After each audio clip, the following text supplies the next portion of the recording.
Judges, chapter 13. Again the children of Israel did evil in the sight of the Lord, and the Lord delivered them into the hand of the Philistines for 40 years. Now there was a certain man from Zorah, of the family of the Danites, whose name was Manoah, and his wife was barren and had no children. And the angel of the Lord appeared to the woman and said to her, Indeed now, you are barren and have borne no children, but you shall conceive and bear a son. Now therefore, please be careful not to drink wine or similar drink, and not to eat anything unclean. For behold, you shall conceive and bear a son, and no razor shall come upon his head, for the child shall be a Nazarite to God from the womb. And he shall begin to deliver Israel out of the hand of the Philistines. So the woman came and told her husband, saying, A man of God came to me, and his countenance was like the countenance of the angel of God, very awesome. But I did not ask him where he was from, and he did not tell me his name. And he said to me, Behold, you shall conceive and bear a son. Now drink no wine or similar drink, nor eat anything unclean, for the child shall be a Nazarite to God from the womb to the day of his death. Then Manoah prayed to the Lord and said, O my Lord, please let the man of God whom you sent come to us again, and teach us what we shall do for the child who will be born. And God listened to the voice of Manoah, and the angel of God came to the woman again as she was sitting in the field. But Manoah, her husband, was not with her. Then the woman ran in haste and told her husband, and said to him, Look, the man who came to me the other day has just now appeared to me. So Manoah arose and followed his wife. When he came to the man, he said to him, Are you the man who spoke to this woman? And he said, I am. Manoah said, Now let your words come to pass. What will be the boy's rule of life and his work? So the angel of the Lord said to Manoah, Of all that I said to the woman, let her be careful. She may not eat anything that comes from the vine, nor may she drink wine or similar drink, nor eat anything unclean. All that I commanded her, let her observe. Then Manoah said to the angel of the Lord, Please, let us detain you, and we will prepare a young goat for you. And the angel of the Lord said to Manoah, Though you detain me, I will not eat your food.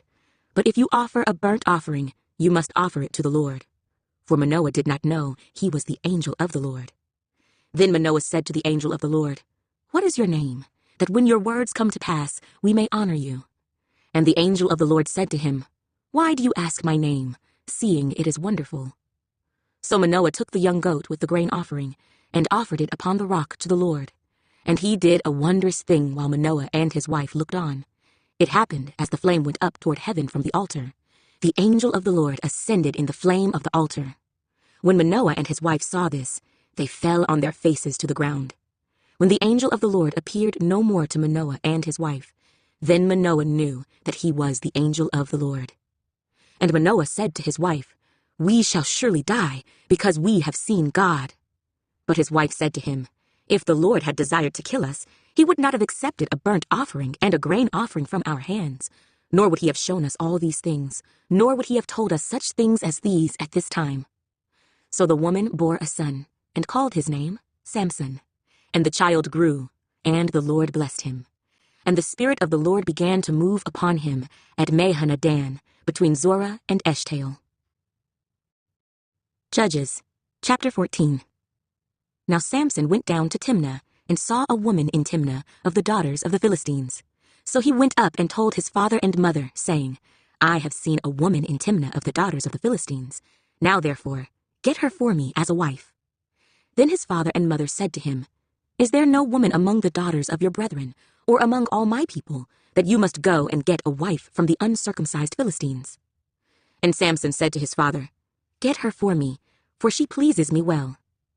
But his father and mother did not know that it was of the Lord, that he was seeking an occasion to move against the Philistines, for at that time the Philistines had dominion over Israel. So Samson went down to Timnah with his father and mother, and came to the vineyards of Timnah. Now to his surprise, a young lion came roaring against him, and the Spirit of the Lord came mightily upon him, and he tore the lion apart, as one would have torn apart a young goat, though he had nothing in his hand. But he did not tell his father or mother what he had done. Then he went down and talked with the woman, and she pleased Samson well. After some time, when he returned to get her, he turned aside to see the carcass of the lion. And behold, a swarm of bees and honey were in the carcass of the lion. He took some of it in his hands and went along, eating. When he came to his father and mother, he gave some to them, and they also ate. But he did not tell them that he had taken the honey out of the carcass of the lion. So his father went down to the woman, and Samson gave a feast there, for young men used to do so. And it happened, when they saw him, that they brought 30 companions to be with him.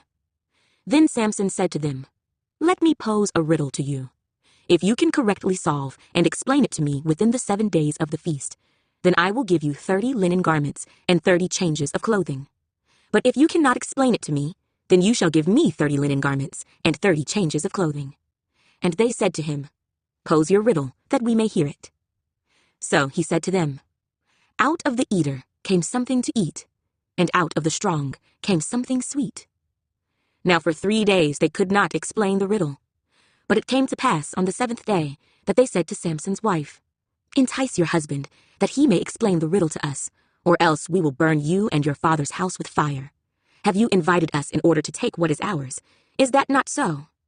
Then Samson's wife wept on him and said, "You only hate me. You do not love me.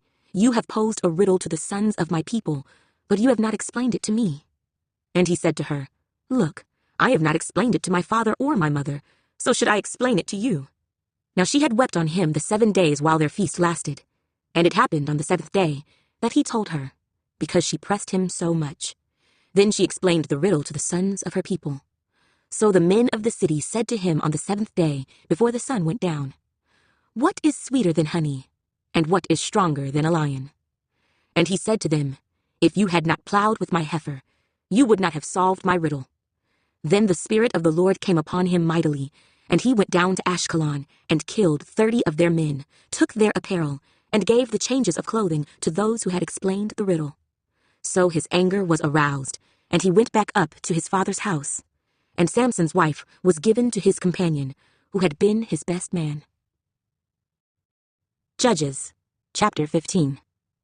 After a while, in the time of wheat harvest, it happened that Samson visited his wife with a young goat. And he said, "Let me go in to my wife into her room." But her father would not permit him to go in. Her father said, "I really thought that you thoroughly hated her. Therefore I gave her to your companion. Is not her younger sister better than she? Please, take her instead." And Samson said to them, "This time I shall be blameless regarding the Philistines, if I harm them." Then Samson went and caught 300 foxes, and he took torches, turned the foxes tail to tail, and put a torch between each pair of tails. When he had set the torches on fire, he let the foxes go into the standing grain of the Philistines, and burned up both the shocks and the standing grain, as well as the vineyards and olive groves. Then the Philistines said, "Who has done this?" And they answered, "Samson, the son-in-law of the Timnite, because he has taken his wife and given her to his companion." So the Philistines came up and burned her and her father with fire. Samson said to them, "Since you would do a thing like this, I will surely take revenge on you, and after that I will cease." So he attacked them hip and thigh with a great slaughter. Then he went down and dwelt in the cleft of the rock of Etam. Now the Philistines went up, encamped in Judah, and deployed themselves against Lehi. And the men of Judah said, "Why have you come up against us?" So they answered, "We have come up to arrest Samson, to do to him as he has done to us." Then 3,000 men of Judah went down to the cleft of the rock of Etam, and said to Samson, "Do you not know that the Philistines rule over us? What is this you have done to us?" And he said to them, "As they did to me, so I have done to them." But they said to him, "We have come down to arrest you, that we may deliver you into the hand of the Philistines." Then Samson said to them, "Swear to me that you will not kill me yourselves." So they spoke to him, saying, "No, but we will tie you securely and deliver you into their hand, but we will surely not kill you." And they bound him with 2 new ropes and brought him up from the rock. When he came to Lehi, the Philistines came shouting against him. Then the Spirit of the Lord came mightily upon him, and the ropes that were on his arms became like flax that is burned with fire, and his bonds broke loose from his hands.